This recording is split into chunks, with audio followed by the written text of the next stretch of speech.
stop postbacks for our tracking system, you need to go to the settings, to the customer events options, and you need to create custom pixel. We have this pixel, but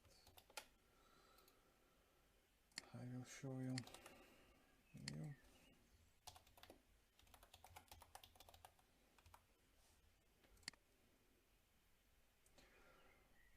First you need to do is to stop permissions to not required, and data collect does not qualify as we do not save data. And just to remove existing code and insert the code that I provide you.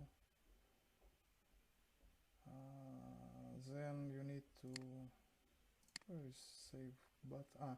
Here is save button, and you need to connect it.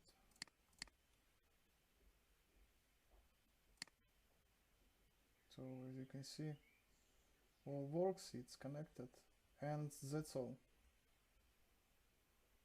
Just make sure that you set these permissions and data save as here, because it's very important to not have kind of traffic losses and other things.